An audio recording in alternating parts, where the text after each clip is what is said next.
Selanjutnya kita akan masuk sesi berikutnya, yaitu paparan dari Prof. Chan. Namun sebelumnya saya akan sampaikan sedikit CV, dan saya teman-teman, Bapak Ibu sudah kenal beliau. Beliau sekarang menjabat Direktur Eksekutif BAN PT, dan sebelumnya beliau adalah Dekan Fakultas Ilmu Komputer Universitas Indonesia. Ya, tentunya, dan tidak asing lagi, beliau adalah salah satu pendiri Aptikom. Kepada Prof. Chan, waktu saya persilakan. Terima kasih, Pak Ben, Ibu Bapak sekalian yang saya hormati, Ketua Aptikom, Prof. Ucok. Assalamualaikum warahmatullahi wabarakatuh. Dan pertama-tama saya ucapkan terima kasih atas kesempatan dari Aptikom untuk saya dapat berinteraksi dengan Bapak Ibu sekalian pada sesi ini. Pak Iwan Syarif pertama menghubungi saya, dan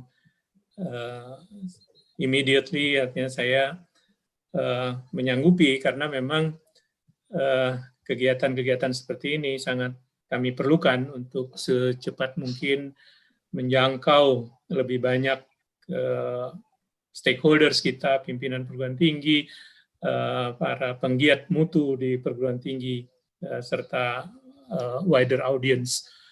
Mohon izin saya akan share slide yang sudah saya siapkan. Mungkin banyak hal yang akan saya sampaikan sudah Bapak Ibu ketahui, hanya untuk menegaskan kembali, namun saya juga berusaha untuk mengupdate Bapak Ibu sekalian dengan latest development yang terjadi di Badan Akreditasi Nasional Pendidikan Tinggi. Saya juga berterima kasih pada Pak Lukito yang sudah bersedia juga untuk kontribusi dalam sesi ini.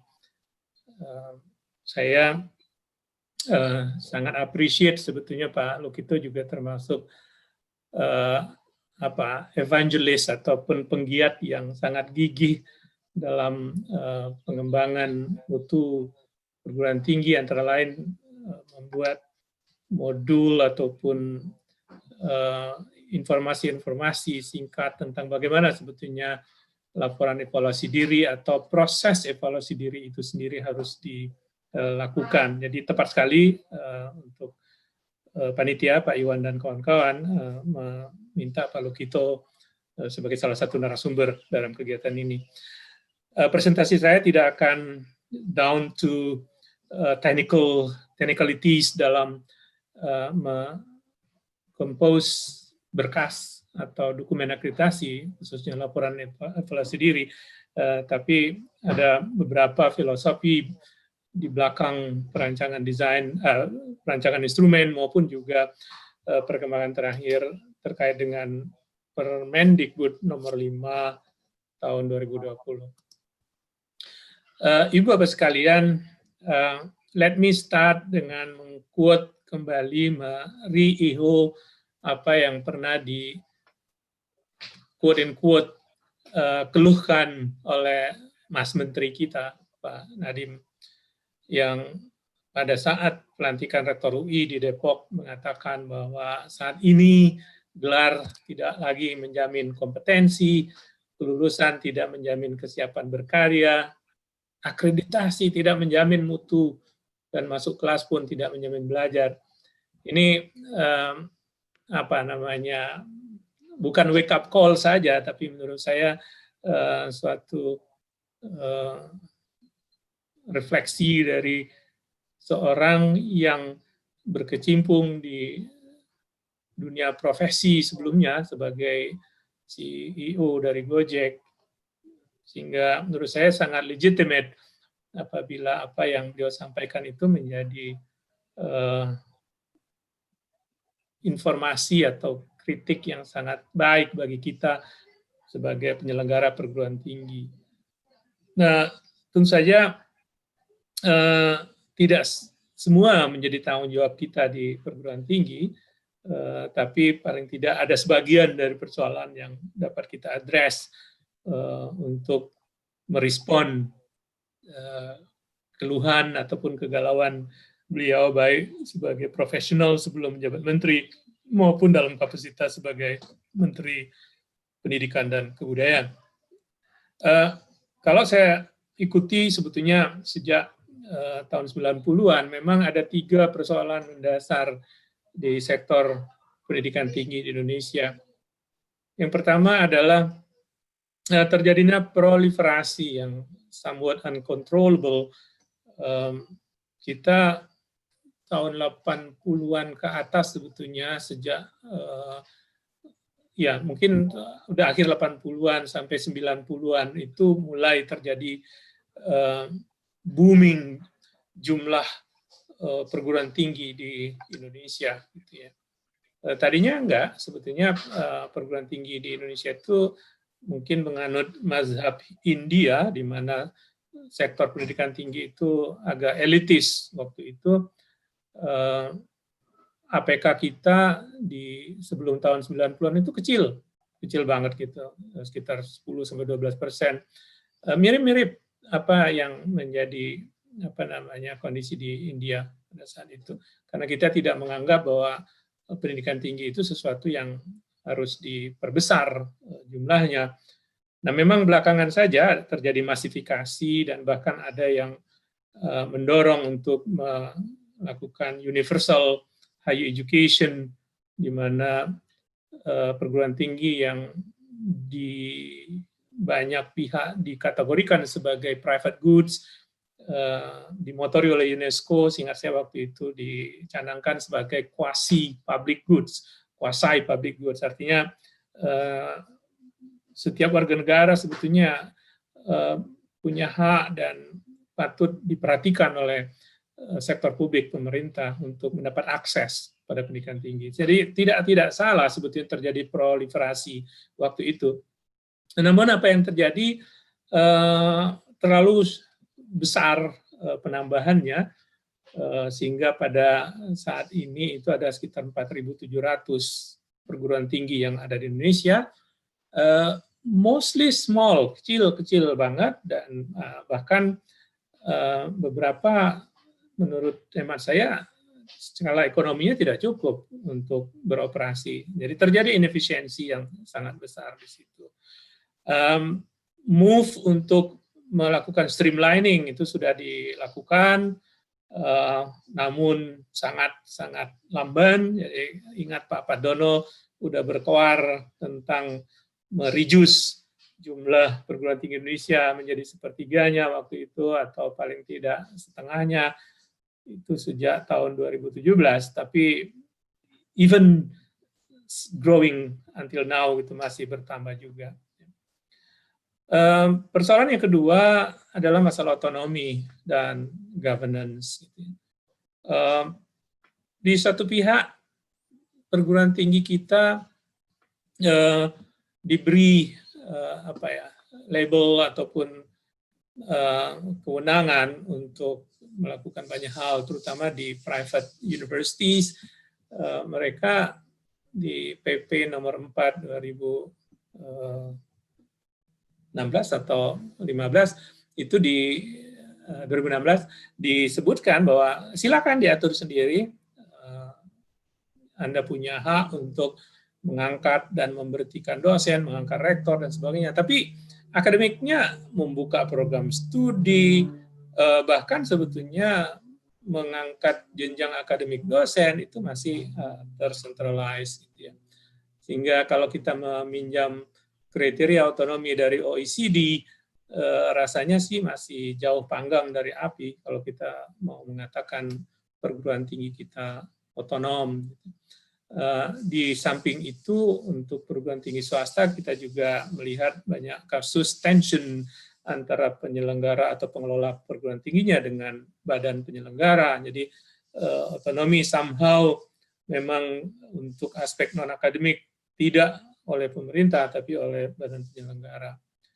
Nah, model-model governance yang diterapkan Indonesia juga menurut Mas saya masih banyak yang perlu kita revisit dan review kembali gitu ya, supaya memberikan ruang dan model yang berbasis meritokrasi yang benar gitu. Dunia perguruan tinggi itu adalah dunia akademik yang berbeda governance modelnya, tidak selalu model-model korporat itu juga efisien dan efektif di perguruan tinggi.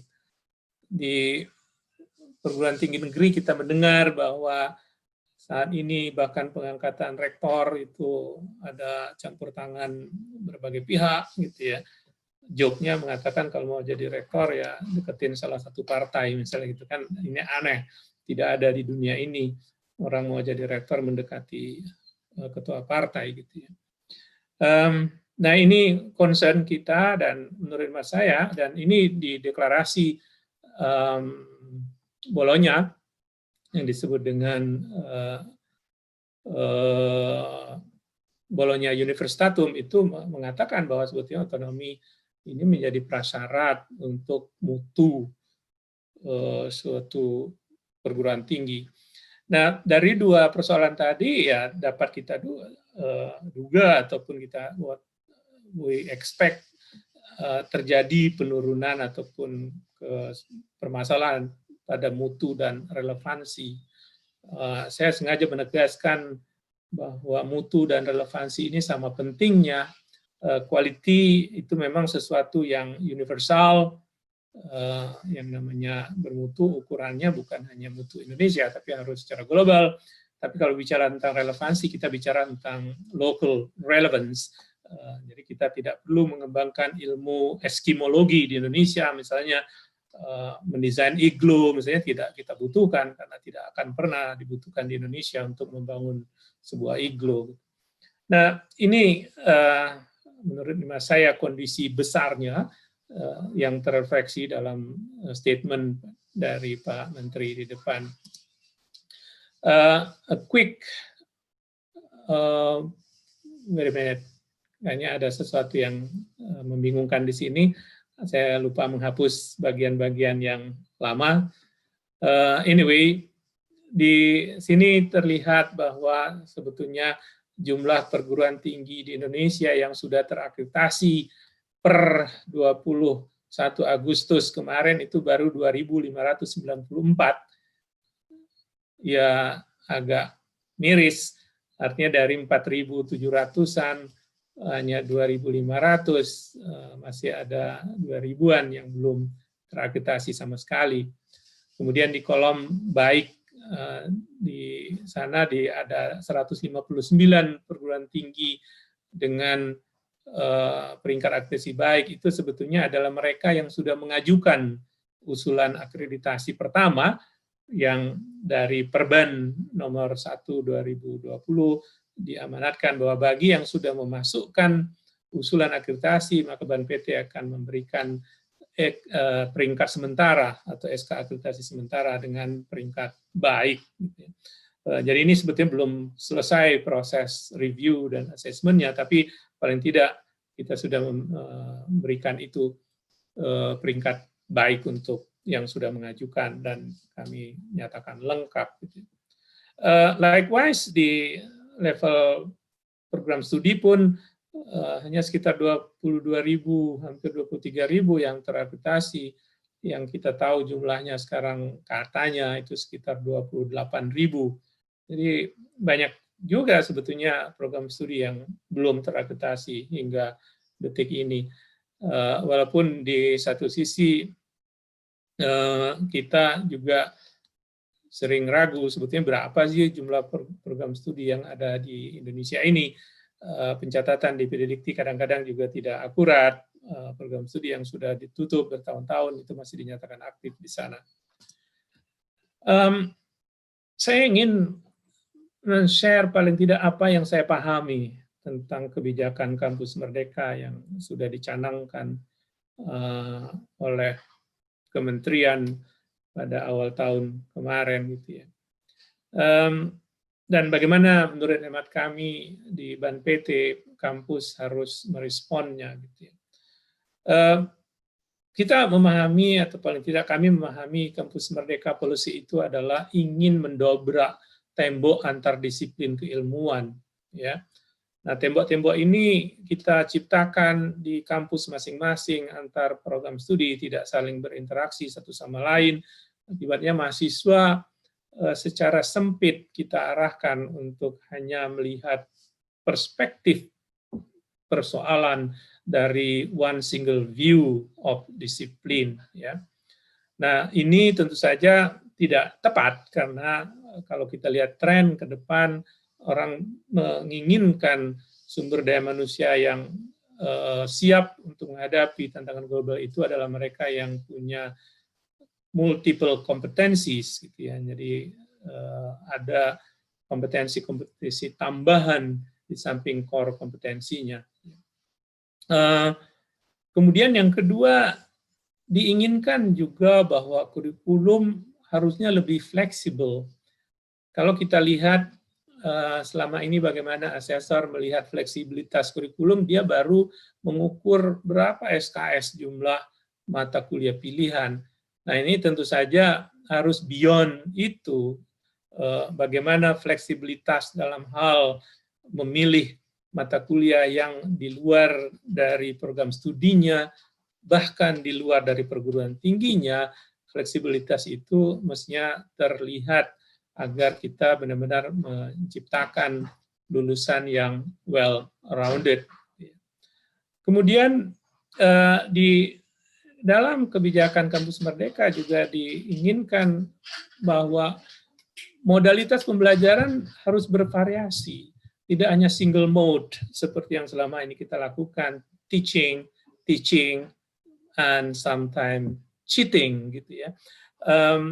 Beberapa teman kolega saya, konsultan dari negara-negara lain, banyak mengomentari sebetulnya di awal tahun 90-an bahwa kita di Indonesia ini terlalu banyak teaching, dia bilang. Jadi mahasiswa kita itu over-taught, terlalu banyak diajarin. Nah, sementara di luar sana orang sudah banyak mengimplementasikan apa yang disebut dengan experiential learning, community engaged atau service learning, flip class, dan sebagainya, gitu ya. Menarik, ingin saya ceritakan bagaimana sebetulnya community service atau engaged learning itu dikembangkan. Salah satu proponen yang sangat giat di bidang ini adalah Roy Cole dari Cornell University, bercerita kepada saya bahwa sebetulnya dia banyak terinspirasi oleh KKN di Indonesia, bukan yang KKN jelek, tapi yang kuliah kerja nyata kita. Dan dari situ dia coba redesign dan terjadilah apa yang disebut dengan community service atau engaged learning. Hong Kong termasuk yang men-take up desain ini, terutama di Hong Kong Poly, sehingga mereka mendesain belajar itu tidak berbasis mata kuliah, tapi berbasis modul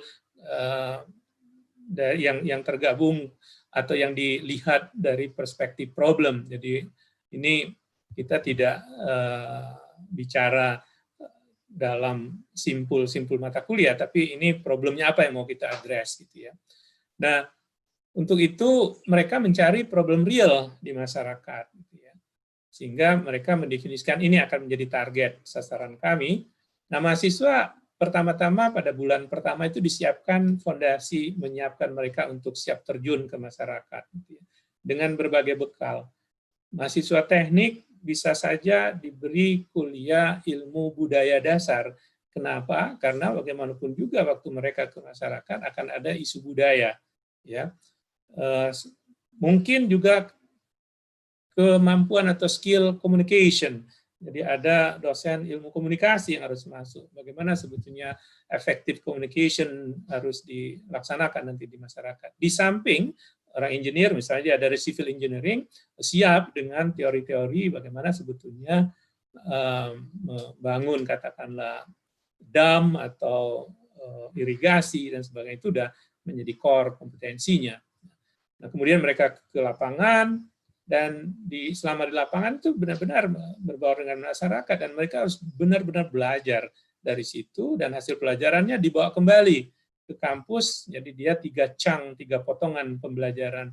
Menurut saya ini menarik gitu ya. Yang kita lupa dalam KKN adalah pulang dari KKN hanya selembar laporan dan nothing pembelajaran setelah itu.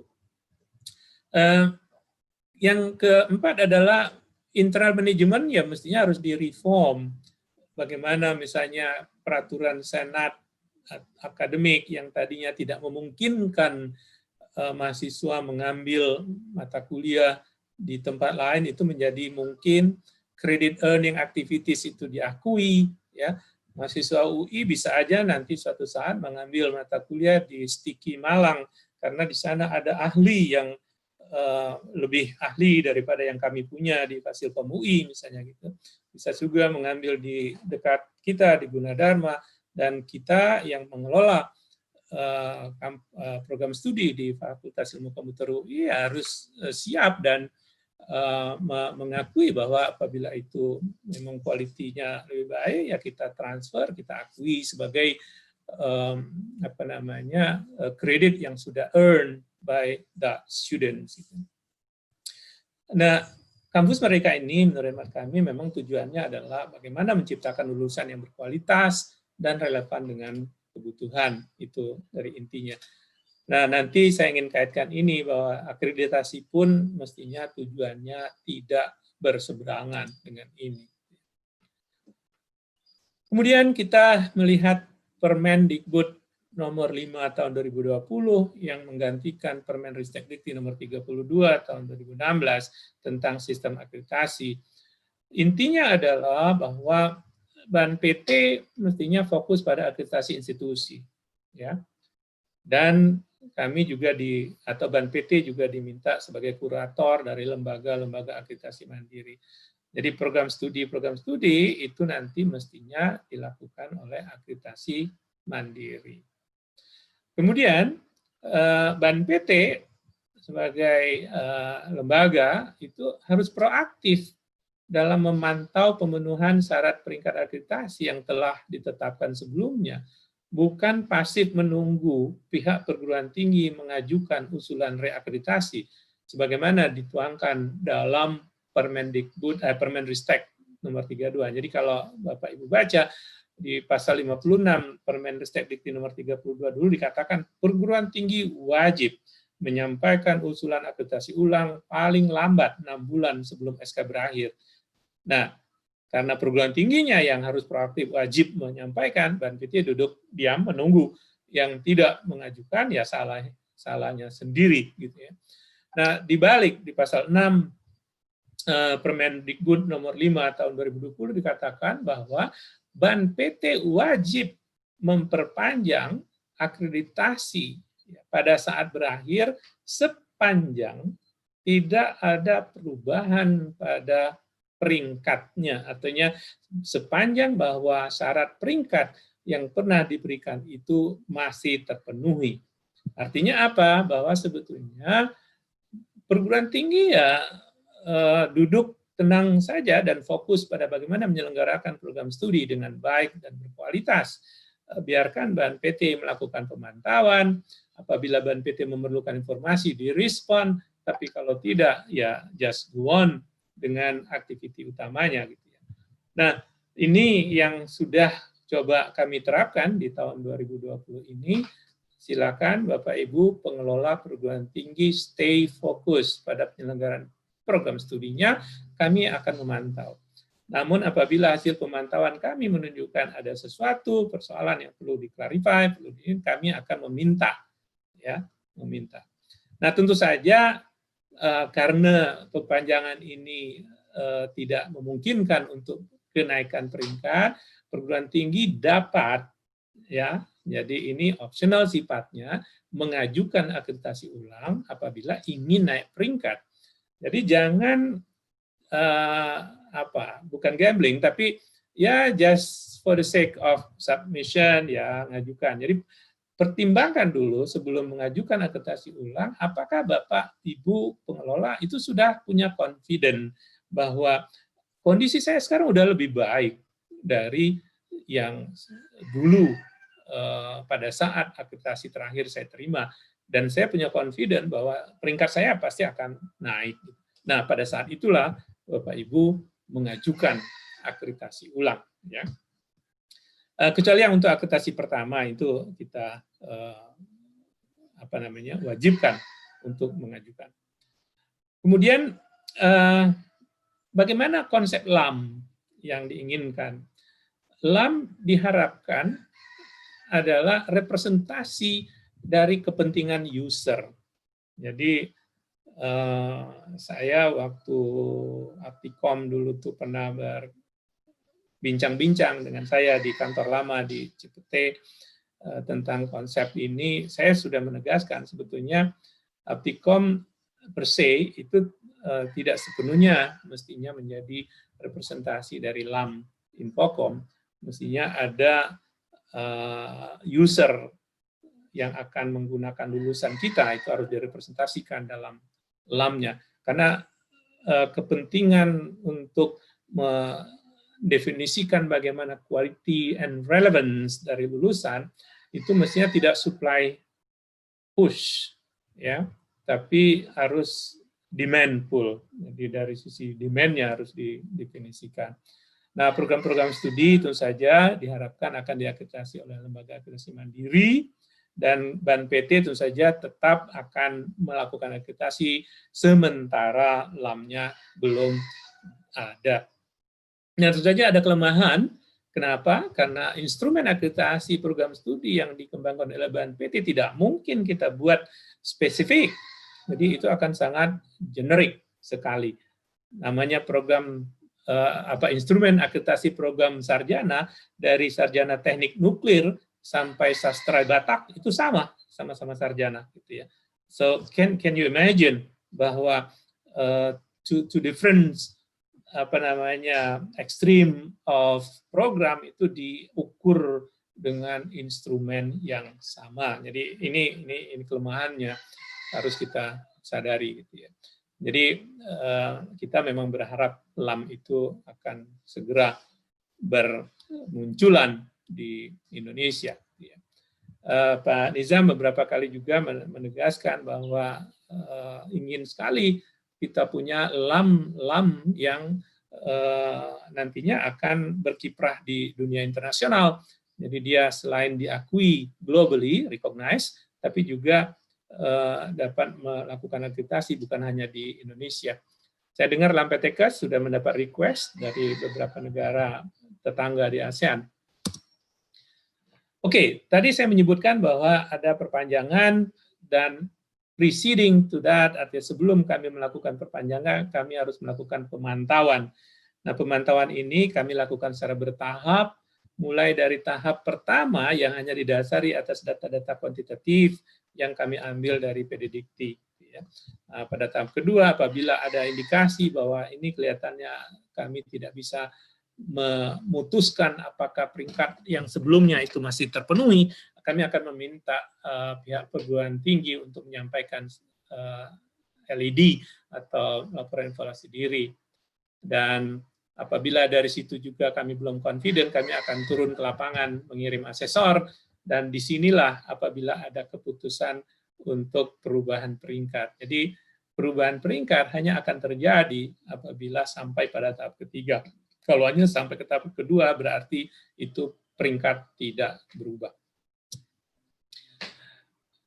Kemudian kita kemarin menerima keputusan Menteri Pendidikan dan Kebudayaan nomor 754 2020 tentang ukuran kinerja kampus merdeka. Ini menarik. Kalau kita baca, dia kategorikan menjadi dua, yaitu ada yang berlaku satu set berlaku untuk PTN, kemudian ada yang berlaku untuk LL-Dikti, di mana yang berlaku untuk LL-Dikti nanti akan somehow diperpanjang ke PTS. Jadi yang PTS-nya akan dititipkan pada indikator-indikator yang akan diukur oleh LL-Dikti. Jadi kalau lihat untuk PTS, yang nomor 2, 3, 4, 5 itu adalah akan diukur kinerja PTS-nya. Jadi bagaimana arsitektur dari PTS-nya, bagaimana sebetulnya setting up dari perimbangan program studi, kemudian desain dari organisasinya dan sebagainya. Kemudian yang ketiga adalah pelaksanaan dari kebijakan kampus merdekanya seperti apa, berapa banyak mahasiswa memang yang sudah diberikan kebebasan untuk mengambil mata kuliah. Jadi bukan diharuskan, tapi diberi hak untuk mengambil mata kuliah di luar program studinya, bagaimana desain kurikulumnya sudah mengakomodasi kebijakan kampus merdeka dan sebagainya. Kemudian di nomor 4 ini juga menarik, mungkin Bapak Ibu sering menonton YouTube-nya Pak Menteri berulang-ulang bicara tentang 3 dosa dan anti korupsi. 3 dosanya itu ternyata adalah diskriminasi, intoleransi, dan perundungan. Gitu. Nah ini katanya kalau ada kampus yang masih ditemukan salah satu dari 3 itu, maka akan langsung mendapat sanksi. Saya pikir itu di samping isu-isu yang tadi saya ceritakan memang menarik untuk kita respon. Artinya jangan sampai memang di sebuah perguruan tinggi masih kita temukan adanya diskriminasi dan sebagainya. Demikian juga yang anti korupsi, kita miris juga mendapati bahwa kondisi atau peringkat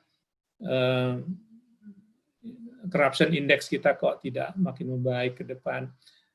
Dan di luar sana orang berbicara bahwa ini semuanya lulusan kampus-kampus para sarjana dan lulusan pendidikan tertinggi kok, tapi masih korupsi. Demikian juga yang kelima adalah link and match. Okay, I will try to meet the deadline. Tapi Pak Ben kasih tahu, Pak Benny, nanti kalau saya overrun. Pertama, bagaimana desain dari instrumen baru yang kita sebut dengan 9 kriteria, tadi Pak Benny mengatakan APS 4.0 dan APT 3.0. Jadi pertama, bagaimana kami atau kita mengukur mutu. Nah, mutu itu diukur secara sistemik. Orang-orang engineering tahu betul bahwa sistemik artinya harus meliputi spektrum input, proses, output, dan outcome. Jadi kita lihat instrumen yang sebelumnya memang agak heavy pada input, ya, very little, sangat sedikit sekali yang berbicara tentang output, let alone outcomes, gitu ya. Nah, sekarang dicoba diimbangi bahwa perimbangannya harus ada penilaian terhadap output. Kenapa demikian? Karena quality should be seen from the eye of beholder. Jadi namanya mutu itu jangan ditanya pada yang bikin, mungkin harus ditanya pada pelanggannya atau pada siapa yang menjadi user itu. Dan user ini dia tidak melihat input, dia tidak melihat proses, dia melihat output dan outcome, itu yang dia lihat, gitu ya.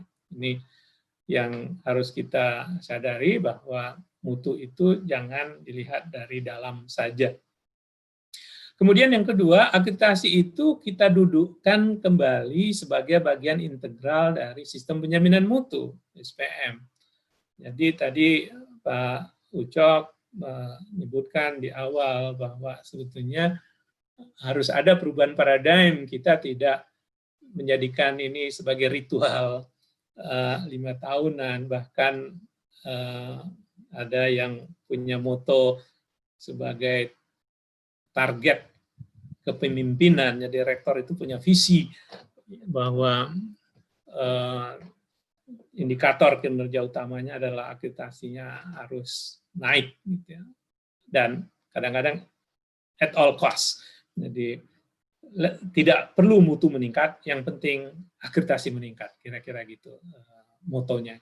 Nah ini enggak lagi mestinya. Jadi kita benar-benar melihat akreditasi ini sebagai kebutuhan bagi perguruan tinggi, karena ini untuk penjaminan mutu kok. Saya ingin perguruan tinggi saya bermutu, dan supaya saya tahu bagaimana pencapaian saya tentang peningkatan mutu, maka saya tidak puas kalau hanya punya SPMI yang mungkin aparat saya yang tidak terlalu open gitu. Jadi diserahkanlah kepada pihak luar yang disebut dengan external quality assurance agency yang seperti halnya BNPT atau LAM nantinya. Nah, kita ingin bahwa akreditasi model baru ini menjadi feedback kepada perguruan tinggi. Jadi harus ada feedback system. Jadi sekarang itu ada namanya laporan hasil akreditasi yang pakai instrumen baru ya, di mana itu akan menjadi masukan dengan rekomendasi yang cukup eksplisit dari asesor. Ini loh area-area yang Bapak Ibu masih kurang dan tolong diperbaiki, dan itu akan menjadi tagihan pada saat reakreditasi nanti pada berikutnya atau pada saat kami melakukan monitoring dan evaluasi untuk perpanjangan SK-nya gitu ya. Dan prosesnya harus berpartnership dengan SPMI, jadi tidak bisa SPMI dengan asesor BNPT itu saling berseberangan gitu ya. Jadi they have to work together, they trust each other gitu ya, bahwa asesor BNPT mempercayai hasil-hasil SPMI yang memang diproduce secara kredibel gitu, dan mereka saling mengisi bahwa saling menunjukkan ini kelihatannya perlu diperbaiki. Basisnya adalah laporan evaluasi diri, ya, dan satu set ukuran kuantitatif yang kita sebut dengan LKPT atau LKPS. Nah, laporan evaluasi diri ini benar-benar suatu point of departure, di mana kalau yang instrumen 7 standar dulu, LED itu sebagai pelengkap penderita aja, saya lihat tidak ada yang serius membuat itu. Alasan mereka kenapa? Wong cuma 12% atau 10% gitu ya, dari total 400 angka itu. Why bother? Kira-kira gitu kan ininya. Nah, kalau sekarang enggak, sebetulnya tidak ada penilaian laporan evaluasi diri. Yang akan kita nilai adalah perguruan tingginya atau penyelenggaraan program studinya. Jadi program studi itu yang akan dinilai mutunya.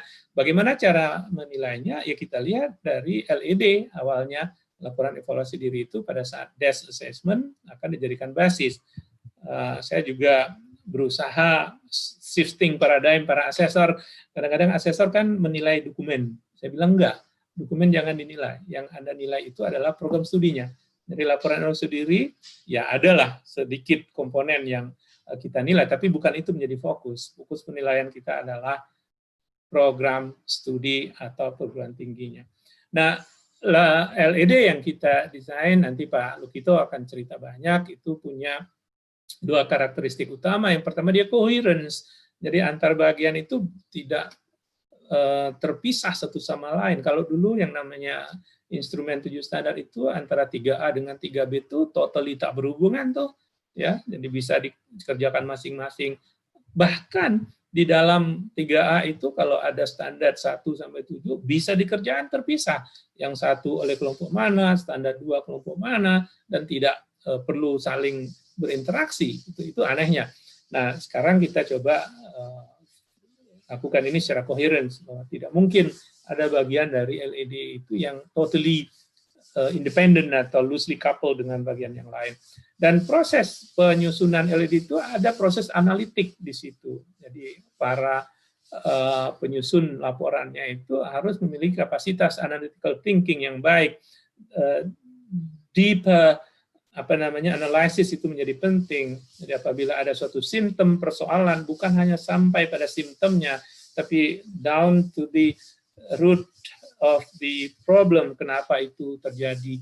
Rata-rata masa studi panjang itu simptom, tapi apa penyebabnya itu harus digali, dan dari program studi yang satu, perguruan tinggi yang satu dengan yang lain itu bisa berbeda, sehingga copy-mengcopy mestinya tidak terjadi. Nah, elemennya ada 3, ya pertama tentu saja kita harus berbasis pada standar, yang dari standar itu BNPT menetapkan kriteria yang 9, kemudian standar tadi basisnya adalah SNDT, moga-moga masih ada ke depan. Kalau kita lihat OL atau Omnibus Law, kelihatannya ada kecenderungan untuk menghilangkan standar nasional, tapi I don't know. saat ini masih ada, jadi kita harus mengacu ke sana. Tapi paling tidak menurut saya SNPT nggak boleh hilang. Masing-masing perguruan tinggi harus punya OSN, standar perguruan tinggi, ya. Jadi standar pendidikan perguruan tinggi. Jadi yang standar perguruan tinggi, masing-masing perguruan tinggi harus menetapkan standar yang harus beyond, melampaui standar nasional, ya. Mungkin di Udinus punya standar bahwa dosen kami kalau S2 itu harus minimum punya 5 sertifikat, misalnya gitu, ya. Selebihnya harus S3, misalnya begitu. Itu melampaui yang ada di SNDikti. Gitu, ya. Kemudian tadi saya sudah berkata ada yang namanya LKPT atau LKPS, nanti untuk LKPT untuk perguruan tinggi dan LKPS untuk program studi yang memberi sinyal kuantitatif bagaimana sebetulnya kinerja penyelenggaraan program studi atau perguruan tinggi. Kemudian ada laporan evaluasi diri yang mendasari argumentasi dan justifikasi tentang capaian yang tadi disebutkan di atas di LKPT atau LKPS. Jadi pembaca, dalam hal ini asesor, memahami, mengetahui sebetulnya kayak apa sih sebetulnya frame of thinking yang ada di program tinggi tersebut dalam menyelenggarakan program studi. Ini sekilas saja bahwa bagaimana sebetulnya sebuah perguruan tinggi itu kita katakan berkualitas. Ada banyak perspektif, misalnya dia mengedepankan meritocracy instead of democracy, gitu ya. Prinsip ini penting yang kita sebut dengan environment academic atmosphere atau apa namanya otoritas keilmuan itu punya maksim bahwa yang kita dengarkan itu adalah orang yang punya pengetahuan lebih, bukan yang suaranya paling keras, bukan yang rambutnya lebih putih, bukan yang jenggotnya lebih panjang. Jadi benar-benar kita akan mendengarkan walaupun dia baru anak lulusan kemarin sore, tapi karena dia PhD di bidang itu dan kita yang tidak punya, ya kita akan dengarkan dia karena dia punya greater atau knowledge yang lebih besar. Dan kita juga meyakini bahwa not everything is improved by making it more democratic. Jadi jangan sampai semuanya nanti kita bikin pakai pemilihan. Jangan-jangan nanti untuk menentukan siapa yang lulus atau tidak di kelas kita lakukan pemilihan, gitu ya, siapa yang suara terbanyak itu dapat lulus. Kemudian juga kita harus menyadari bahwa tidak ada yang namanya best model. Jadi silakan perguruan tinggi melakukan soul searching, jadi dicari mana model yang terbaik.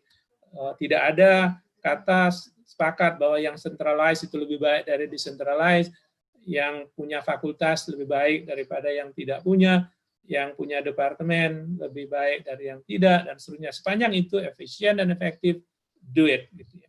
Tapi Anda harus mendemonstrasikan bahwa sistem model Anda itu efisien dan efektif, termasuk juga learning model gitu ya. Jadi jangan sampai nanti ada argumentasi asesor mengatakan Anda salah kenapa pakai metode ini ya. Jadi bukan metodenya kita kritik, tapi apabila mereka menunjukkan bahwa itu efektif, maka dia akan di-appreciate sebagai sesuatu yang baik gitu ya.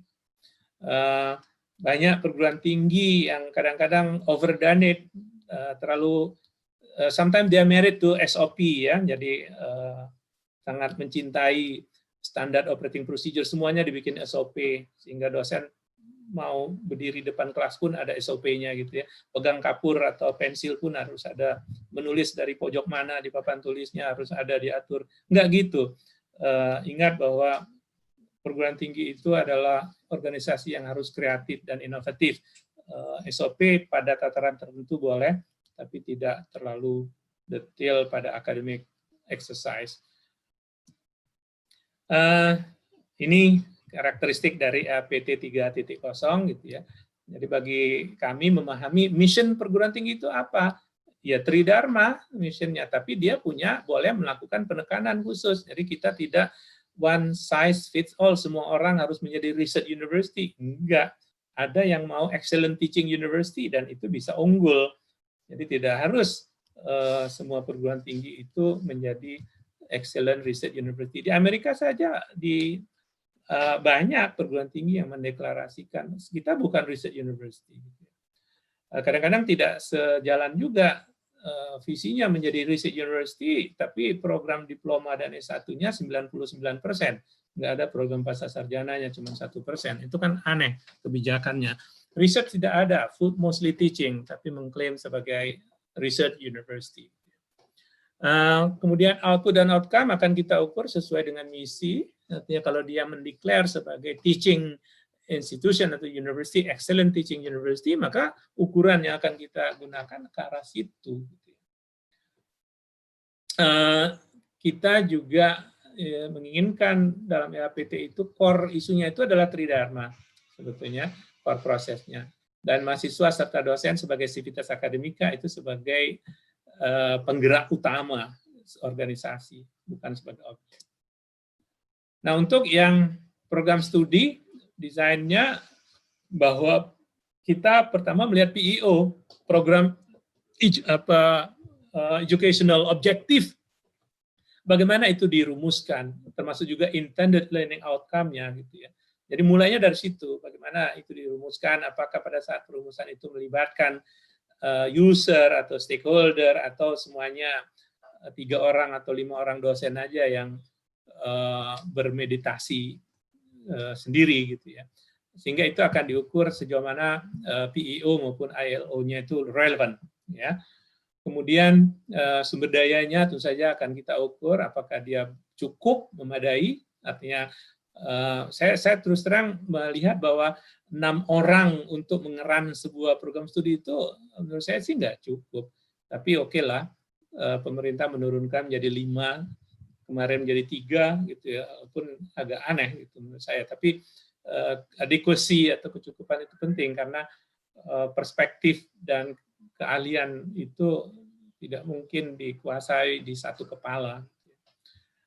Quality wise iya, baik itu kualifikasi maupun juga pengalaman di lapangan, terutama untuk program diploma. Saya selalu menekankan pada asesor, kalian harus lebih menghargai sertifikat-sertifikat kompetensi, keahlian-keahlian skill itu untuk dosen-dosen vokasi daripada title. Ada yang punya 3 PhD, saya dengar gitu, menjadi dosen di diploma, tapi tidak pernah punya sertifikat satupun gitu ya. Ya kalau cuma 1 orang nggak apa-apa, tapi kalau semuanya kayak gitu, itu nanti program vokasi apa yang akan dikeluarkan. Ingin kita lihat bagaimana pengelolaan program studinya, apakah efektif dan efisien, gitu ya. Internal efisiensi kita ukur, bagaimana sebetulnya throughput rate-nya. Ya. Saya kadang-kadang juga melihat perguruan tinggi melakukan evaluasi dirinya tidak aware bahwa backlog itu sesuatu isu. Jadi kalau terima 80, tapi setiap tahun ya terima 80, setiap tahun hanya lulus 40, itu dianggapnya no problem gitu ya. Jadi bukan sesuatu hal yang tidak efisien. Toh mahasiswanya masih tetap terdaftar dan bayar lagi gitu. Lebih panjang dia di perguruan tinggi lebih baik karena lebih banyak bayarnya. Bukan itu mestinya tujuan kita. Pimpinan perguruan tinggi harus memiliki visi akademik yang baik. Jadi dia sensitif terhadap isu bagaimana sebetulnya program studi itu atau perguruan tinggi itu harus di-run. Kadang-kadang kita amazed melihat bahwa menetapkan daya tampung program studi aja nggak bisa, ya.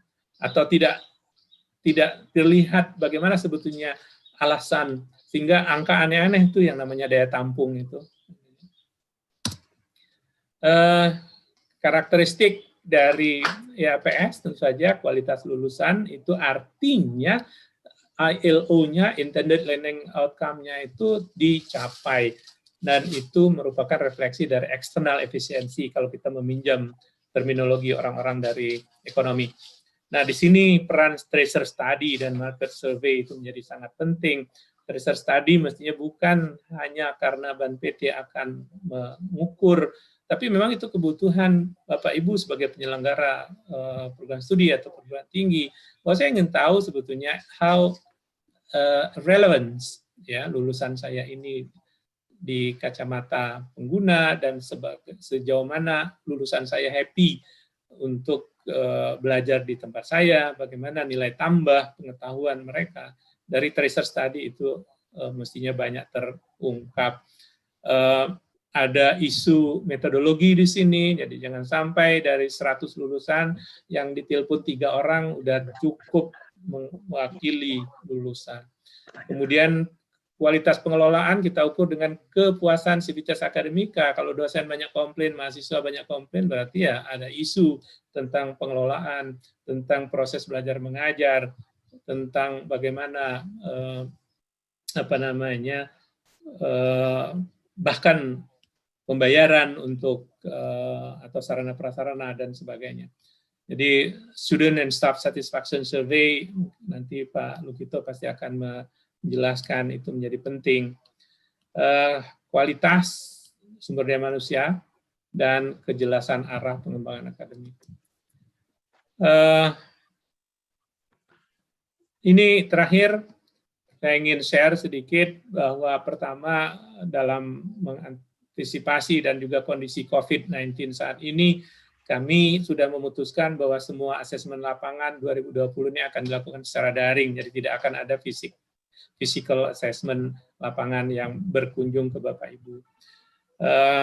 Jadi mohon kerjasamanya, soalnya masih banyak perguruan tinggi yang mengatakan, saya nggak siap kalau SK daring, AL daring, nanti saya tunggu setelah COVID selesai, nggak tahu kapan itu. Kemudian konversi peringkat melalui SK itu hanya akan dilakukan secara dash, jadi kami tidak akan melakukan kunjungan lapangan hanya untuk ESK. Ya tadinya saya mau titipkan langsung bersamaan dengan yang AL, tapi somehow ini agak terlambat prosesnya. Kemudian monitoring dan surveillance, jadi kalau ada banding, kalau ada perubahan bentuk, kalau ada laporan masyarakat dan sebagainya, itu akan kami lakukan juga dan mostly akan dilakukan secara daring. Kemudian perpanjangan SK sudah kami lakukan sejak awal Maret, dan Bapak Ibu silakan lihat di Sabto, jadi perpanjangan SK-nya adanya di Sabto, tidak akan kami kirimkan SK dan sertifikatnya. Sebagai penutup, mari kita sama-sama berkomitmen bahwa akreditasi ini jangan dijadikan sebagai tujuan, tapi akreditasi itu sendiri bertujuan untuk meningkatkan mutu. Jadi sasaran kita adalah mutu, kemudian mohon SPMI itu diperkuat, difungsikan secara benar-benar, jadi bukan hanya window dressing, yang penting ada, gitu ya. Pada saat asesor datang bisa tunjukkan orangnya, tapi bukan itu. Benar-benar difungsikan sebagai partner Bapak Ibu, sebagai pimpinan maupun partner kami nanti dalam melakukan assessment. Mutu adalah akuntabilitas publik. Jadi kalau Bapak Ibu menyelenggarakan program yang tidak bermutu, artinya tidak akuntabel secara publik ke masyarakat. Moga-mogahan Mas Menteri kita suatu saat akan mengatakan gelar akademik itu benar-benar merefleksikan kompetensi, lulusan perguruan tinggi siap untuk bekerja dan belajar, dan akreditasi benar-benar mencerminkan mutu. Demikian, wabillahi taufiq wal hidayah. Assalamualaikum warahmatullahi wabarakatuh.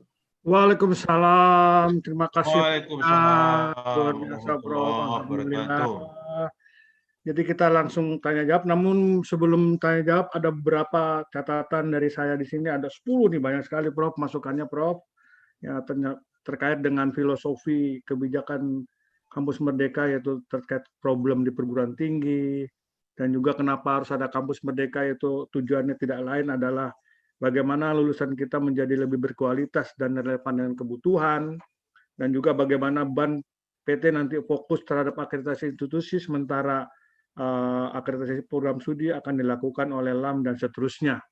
Kemudian ukuran kinerja itu menyangkut atau terkait dengan Kemendikbud 754 2020, dan juga instrumen yang dibangun oleh BAN PT ini adalah menyangkut mutu dan diukur secara sistemik, dan yang akan dilihat adalah outcome, tidak hanya input, proses, output, dan banyak catatan lagi. Dan sekarang kita akan langsung ke tanya jawab karena Prof Chan ini waktu tidak banyak.